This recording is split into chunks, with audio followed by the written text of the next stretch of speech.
I gdje se ide ono ponovo Sake Folk TV. Stavit ću ovaj klip iz početka, pošto sad trebamo da... Oj, slično mi.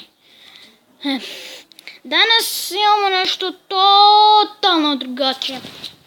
Reaktovat ćemo na Undertale teoriju. Wingding Gastera, kako bi ga ja nazvali. Malo ćemo utišati.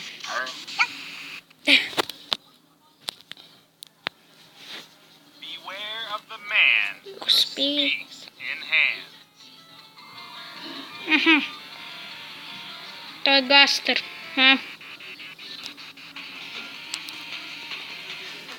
The mysterious Dr. Gaster, a science prodigy and the previous world scientist to Asgore. Čudnjac svakog. Many questions remain unanswered. Jer to treba da bude Gaster Blaster.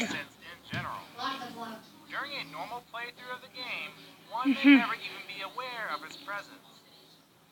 After certain parameters are met, typically with the editing of system files associated with the game, glimpses of Gaster and those involved are revealed. However, everything that is revealed only makes the whole Gaster paradox that much more confusing. Due to the limited information we have to go off of, we must once again unite and dive into the realm of speculation. Is there an answer in sight? Or did we play right into Toby's plan? What? Well, Koliko let's try Greter doga. the chaos of WD Gaster. Ili Starting WD off, Gaster. it is widely accepted, although still not 100% proven, that WD Gaster's name is a combination of the fonts Wingdings and Aster. With that logic in place, there's a strong possibility that he is a skeleton like Sans and Papyrus, who also share fonts. A strong contender for this argument is that in lab entry number 17, the entry that is displayed is in Wingdings. Furthermore, Wingdings is a font that contains hand symbols within its character set. If you've ever hitched a ride with a mysterious fellow on the boat, you may have also heard him say the following: beware of the man who speaks in hands. This is believed to be referring to Gaster himself, and what leads us to the assumption he is male. Things begin to get a little dicey due to the information we have at play. And because of that, there are multiple interpretations of Gaster and his purpose in Undertale. Many assume that the skeletal figure is Gaster, but because the file name isn't Gaster in particular, it could be argued that this is just a mysterious man. This is the most widely accepted visual of Gaster, though. You can find this mysterious figure by editing your fun value in the game, similar to how you can find those who talk about Gaster. I'm going to stay away from how all this can be done, though, but there's plenty of information online if you wish to explore it yourself. Taking a step backwards, though, and proceeding with what we know, if we assume he is a skeleton like his name hints at, and that this potentially is his in-game sprite, then we can start to put together some possibilities that may exist. Gaster is known to be the one who created the core. He was possibly involved with the determination experiments prior to Alphys. His life was cut short, however, as his followers explained, and he was scattered across space and time. In terms of time travel, this points us to two other characters, Sans and Flowey. Of the two, Sans is definitely the one that raises a red flag in terms of Gaster. His knowledge of timelines and the outcomes they hold hints at his ability to traverse time.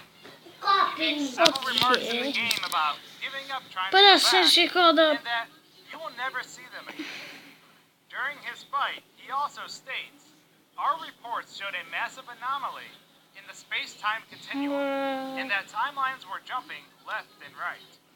Seeing as how Gaster was spread across space and time himself, it would only make sense that Sans was working with him prior to the accident. This is further supported by the weapons that Sans uses in his fight, which are called Gaster Blasters in the game files. Sans also judges your wrongdoings at the end of the game, which is a little bit odd. Although he constantly has a joking aura, he is pretty cutthroat about his feelings towards humans, and normally would have killed Frisk on the spot otherwise. But why does he hate them? He constantly acts as if he doesn't care due to all his efforts in the end being pointless, but something had to make him adopt that personality trait. What exactly was Sans trying to get back to with time travel? Was he simply avoiding the timelines where he knew the player would eventually slaughter everyone? Or was there something else? The Snowden shopkeeper even makes a remark about how Sans and Papyrus mysteriously showed up one day.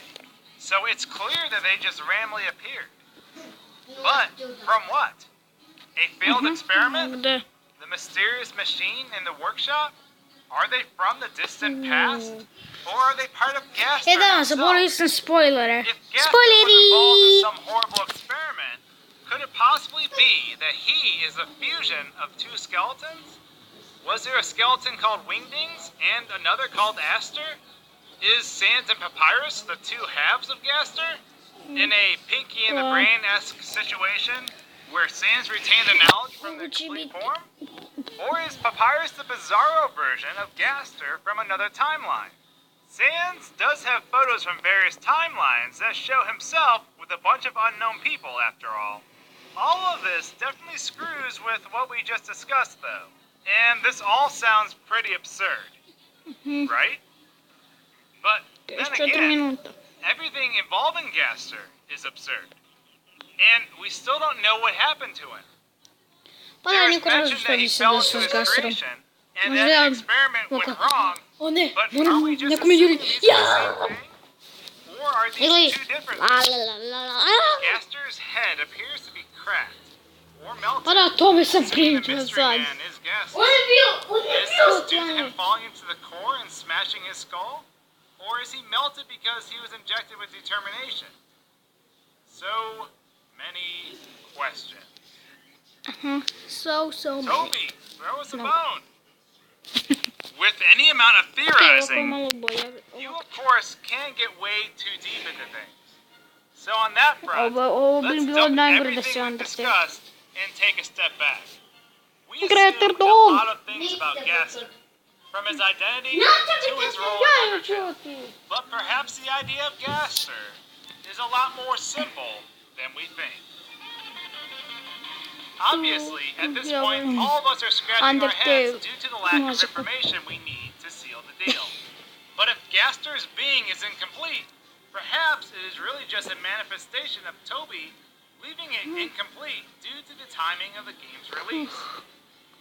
The game already breaks the fourth wall on several occasions, so it wouldn't be too far of a stretch to say that Toby simply ran out of time and used that in his favor. Unfinished files, characters, and battles were potentially scrapped while not trying to delay the release of the game further.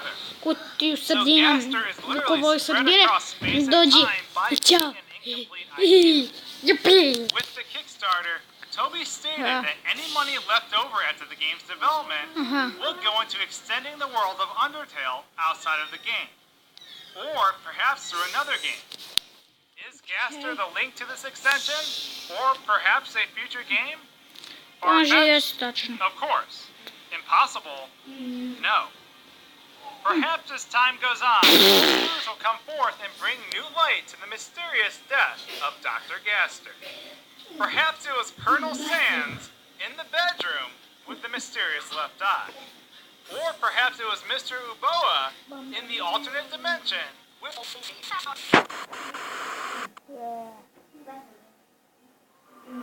Or, just maybe, it was the Professor Toby Fox with the basketball in the gymnasium. But that's enough rambling from me. So, what are your thoughts on Gaster? Is he missing No's long-lost cousin? Are you, the player, actually Gaster? Talk with your hands on your keyboard, and let me know in the comments below. Obviously, as one person, I can miss a lot. No one is perfect, and I'm sure there's a lot of things I missed. But with the combined effort of everyone, put Gaster to rest. So I insist, please share your thoughts. Thanks for tuning in for our X-Files edition of Undertale. If Yuppie! you'd like to join us on our YouTube voyage and help us traverse through time and space, then the subscribe button is just what you're looking for. Thanks for watching, guys and gals. And until our next video, cheers. You've made it to the end of the video. But wait, your quest isn't over yet. I made a separate video based on a different viewpoint of Sans, so perhaps it will tickle your fancy. Instead of being a skeleton, what if he was a human? But if you're Undertale'd out, perhaps you'd like to head over to the world of Banjo-Kazooie instead. Regardless, I hope you enjoy. Što će se Banjo-Kazooie sa Undertaleom, joj. Jer to John Cena i Sans. What the heck? Uglavnom ljudi, to bi bilo to za ovu epizodu. Ćao!